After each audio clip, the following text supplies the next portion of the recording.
Campbell, we are live for the Tour de Beauty. France Stage 10 Unpack. Let's go. We're back in our regular time slot after a night off. After a semi-double session. We did a Stage 9 into a podcast with Caleb Ewan, which is live now on the platforms, on YouTube, wherever you want to consume it.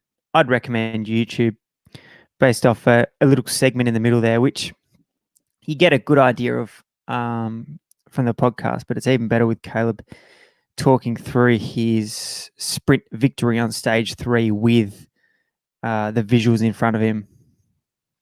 So it was actually interesting. It was interesting to hear his thoughts. Yeah, it was more interesting to hear him finally, I'm not sure finally, but just reflecting, just looking out the window, team buses, trucks. He's like, everyone's here for me to win bike races. It was refreshing. It was a human kind of side to him that don't really see that often. He has stayed pretty human. Yeah. For how successful he is. Yeah, no doubt. But just when you put it like that, everyone is there for you to win stages of the tour. It can be pretty daunting and overwhelming. Yeah. We also don't mind if you think about it too much. Yeah. We also don't mind Matt Keenan mentioning it on the coverage last night. Yeah, Gracias. Little clip. Little bit of promo.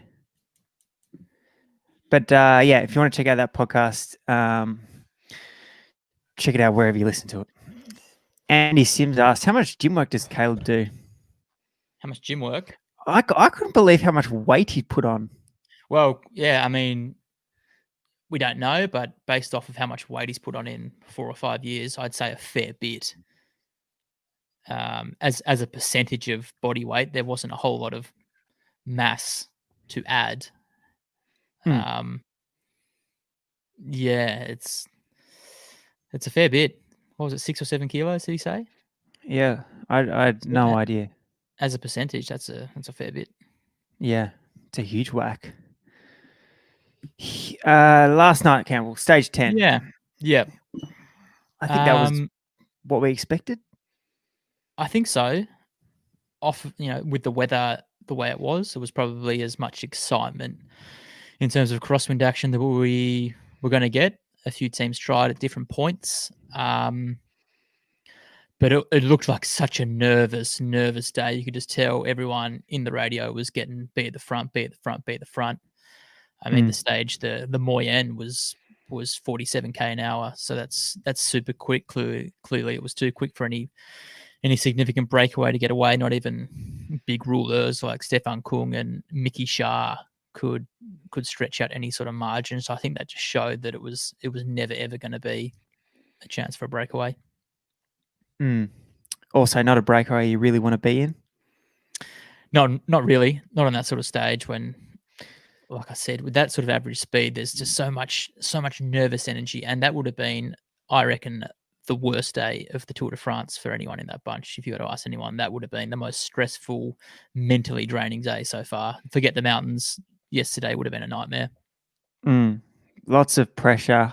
Lots of they were also probably a little bit on edge from the last crosswind stage, especially some of the GC guys that even if they did make the split, they were like, oh, wow, that was close. Versus if they didn't, obviously they had time to lose. And we saw a big crash. Can't tell you the kilometer, but we saw a crash. Unfortunately, Bewley hurt himself. Fair few guys down, and they didn't stop. They kept chopping turns. Has there been medical reports released on the significance of the injuries? I haven't seen an official reading on what actually happened to him, but yeah, unfortunate to see. His first Tour de France, early doors.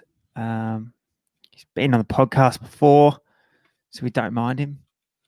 He's a good funny lad. Fella. Yeah, funny guy. Most New Zealand people seem to be pretty good people. Always open for a chat. Yeah, especially over that side of the world when when Aussie, Kiwi, kind of pretty much from the same country over there. Yep. Just had Adam Sims just wrote in, Sam broke his wrist. Yep. Not good. Not good. What was good though about that part, or what I did enjoy about that part, was when there's guys out the back chasing on. Riders were splattered all over the road.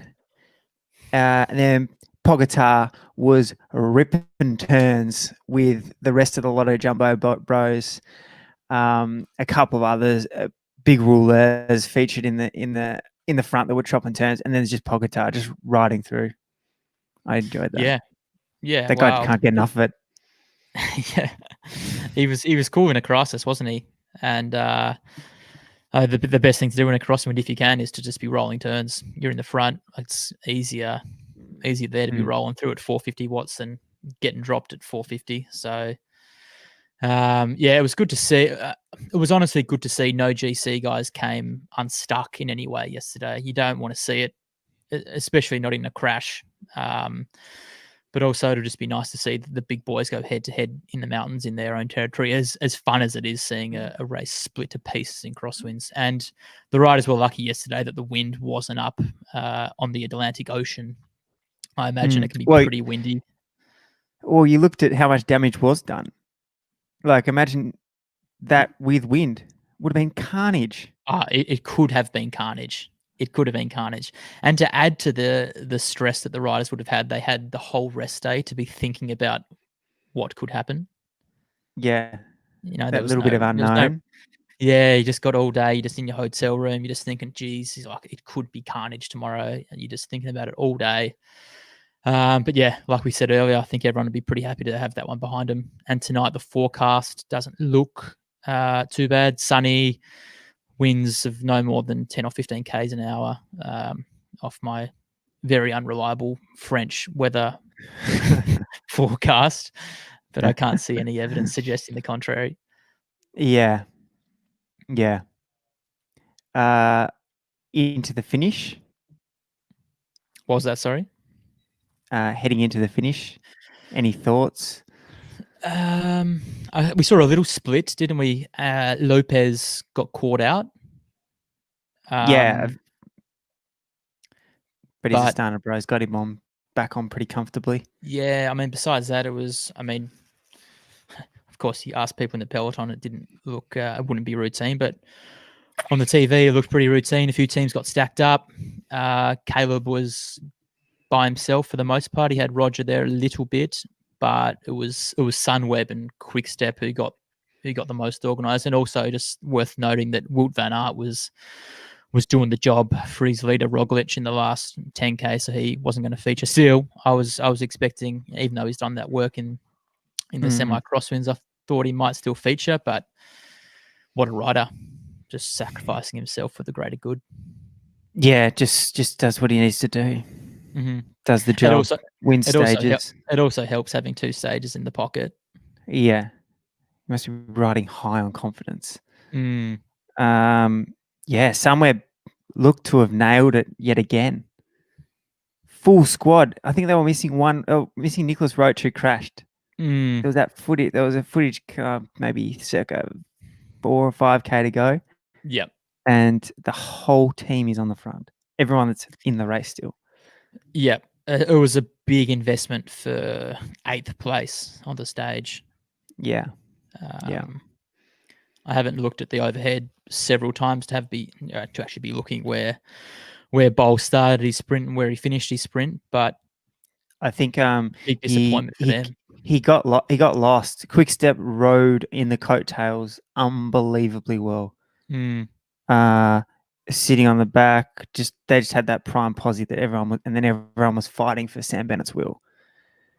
Yeah. Case Bowl was, in the end, when he opened up his sprint, he was behind Sagan, who was behind Bennett, who was behind Caleb, who was behind Viviani. So it was pretty much all over. Yeah. But Morkov had Bennett on his wheel and was pretty much sprinting to the line. It was the perfect lead It was out, wasn't it? class. Yeah, It was so good. super class. And yeah, Bennett, maybe another 20 or 30 meters, or if Caleb had hit out a bit earlier, might not have won, but doesn't matter. He won, and his post race interview was pretty good, wasn't it? It was Yeah. genuine. that is the Tour de France. Yeah. No, it was Right there. real. It was. Yeah, that's what it means to a rider to win the Tour de France. No words really required. Yeah, it was pretty refreshing to see.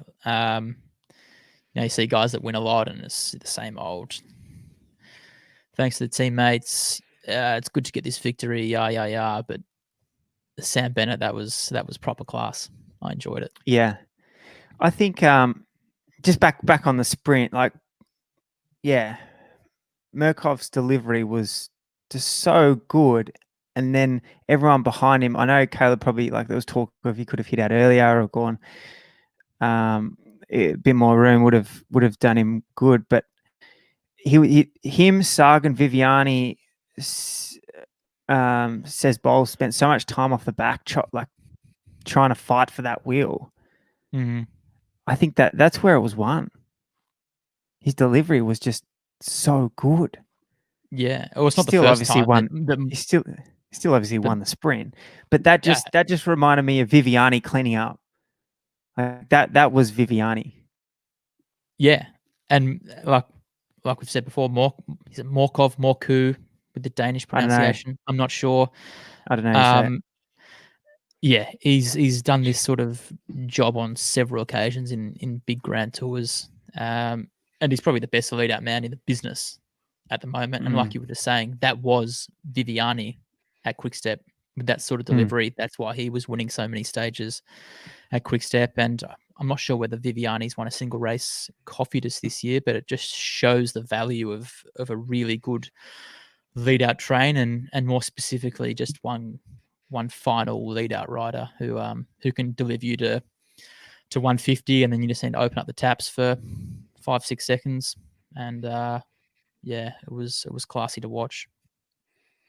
Viviani and Greipel in 6th, Viviani 4th, Greipel 6th, really featuring their first bunch kick of the Tour. Interestingly, too, you saw Pedersen was back up there as well.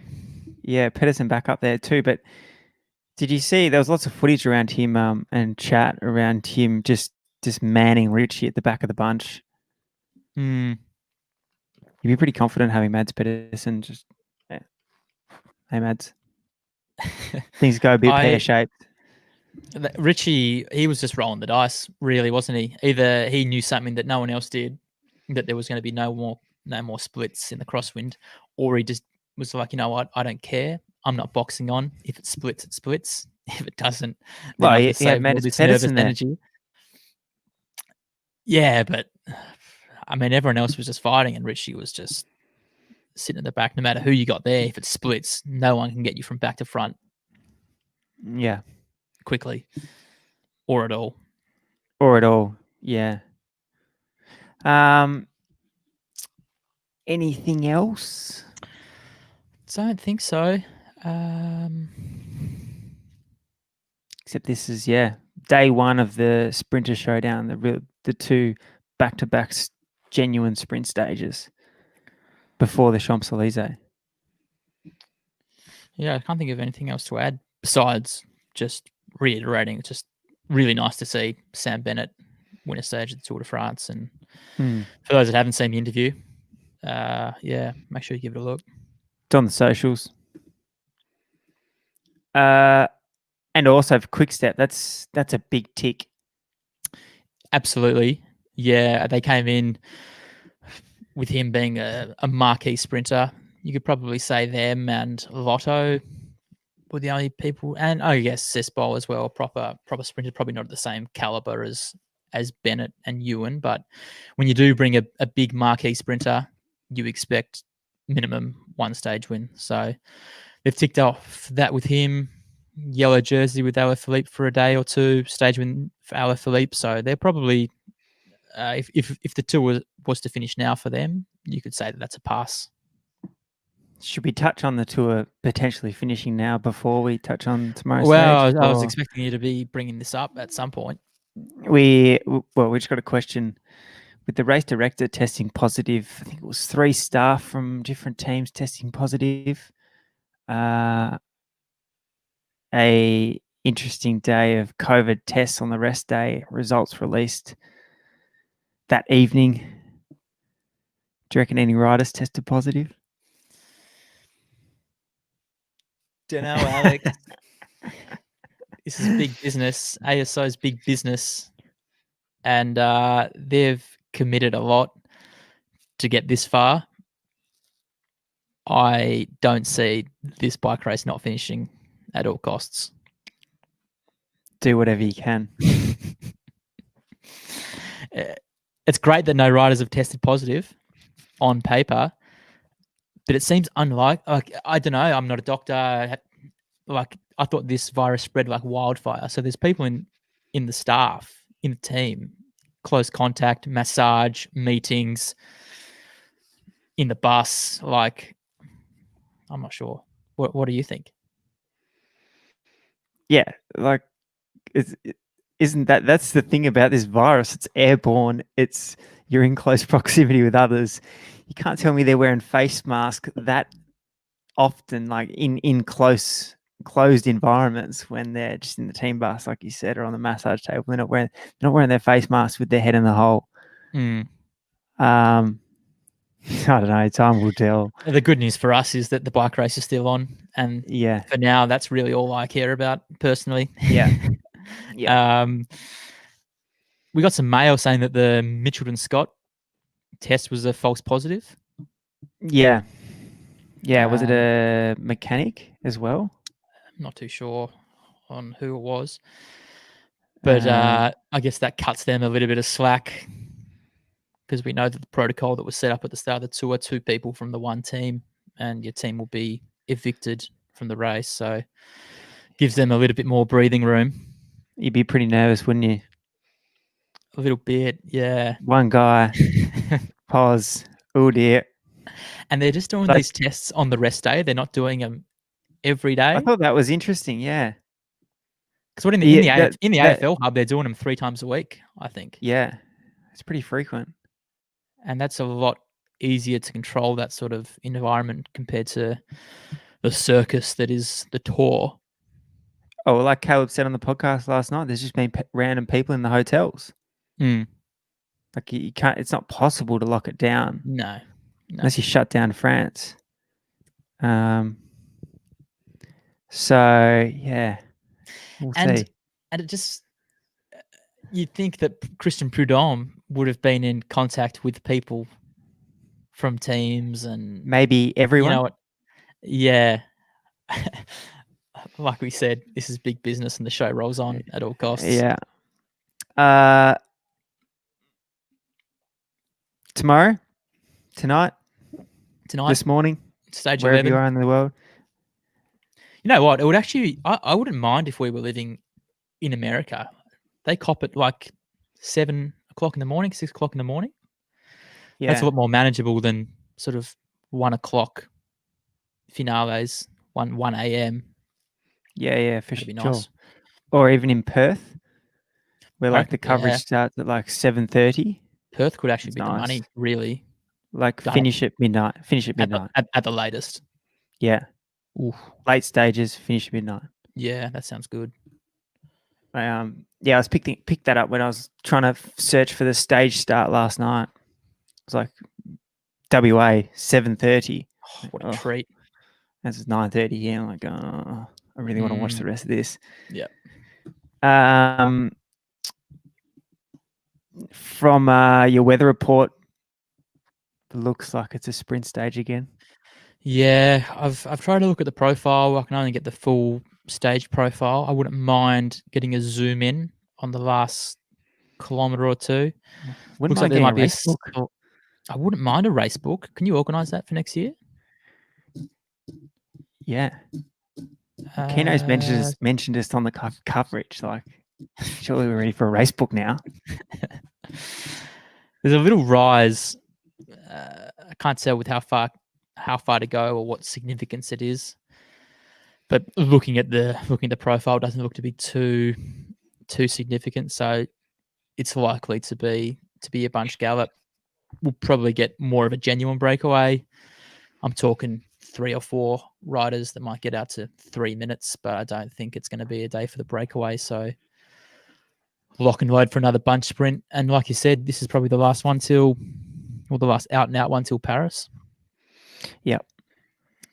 So I'm taking your word for that because I actually haven't looked too much into the rest of the stages, but yeah. Well, these are the only 2 out and out sprints, really.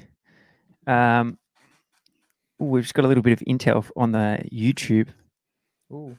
Andy Matthews says there's an uphill kick, a couple of kms at 4%, 3K from the finish. Do you get these comments? No, I can't see any. I can't see anything. No. Yeah, I can. I can just change. Yep, I've had it in the private chat, and I've never actually looked to change it. Beauty. Yeah, get around it. I don't think that really changes much. I don't think so. Will Wood van Aert be doing the job today? Possibly. There's no wind. Well, if there's no wind, like, what job would he have to do, really?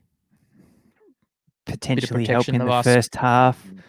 Yeah, I don't know. See, depends how much horsepower they got left. But it won't be up to them to close any gaps down for breakaways. So maybe he might get a little bit of leeway today. And if it is a little bit tricky, an uphill kick with a few Ks to go, could take the zap out of Bennett and Ewan's legs. So we know Wood van Aert's quick. So it's definitely possible. Yeah. Who's your tip? Can you tip anyone outside of Sam Bennett, Caleb Ewan, Wood van Aert as kind of a dependent? Sagan? Peter? Third last night.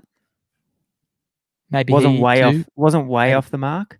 No, maybe he too is building into this tour. I think we're going to see a lot of him in the second and third weeks chasing green jersey points.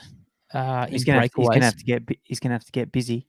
He is going to have to get busy. So it might start tonight with a stage win. So he is possible, but I'm still going to tip Caleb Ewan tonight. Have you seen the comment that just came through? GVA flyer ? I'd love to see it.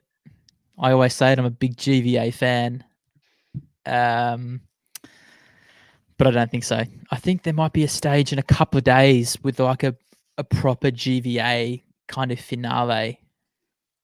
I might just have a look for that. I think to get to have the sprinters teams come unstuck and let this slip away to a lone wolf off the front from long range. It's not hard enough. There's 2 little sprint stages. It's the Tour de France. Mm-hmm. I think Caleb Ewan will win. I think Caleb Ewan was faster last night. It was Sam Bennett that just was delivered so well, and he's the second quickest guy there. Yeah. I concur. Cool. Should that do us? Anything else? I think so. I don't think there's anything else. No. Guess we'll go again tomorrow. Same time, same place. Tomorrow at 5. Spread the word. The only thing is, to your point of that GVA stage 14, we've got a Cat 4, Cat 2, Cat 3, and then a Cat 4 with 10K to go. Mm-hmm. GVA. Stage, not getting too far ahead of ourselves, but stage 12 looks a little bit bumpy towards the end as well. And the longest stage of the tour, I know you love these, Albie, 218 Ks. Great. Lucky we're cashing those checks from the end of the end point town, because we're getting absolutely no value from the coverage. All right. What happened to just quickly before we wrap up? What happened to the tour investing in like some short stages? Is that just gone? It was a bit of a flash in the pan, wasn't it? Wasn't there like a 60K stage, like 60K mountain stage? But there was also some like 120K stages. Some low 100s. So good. We got a 140 on Saturday. That was a bit of a treat. Short. Wow. Not compared to the old days of like 220K mountain stages. Anyway, I'm not running the ASO, so it's not my decision to make. It's just my decision to whinge about. Thanks, Campbell.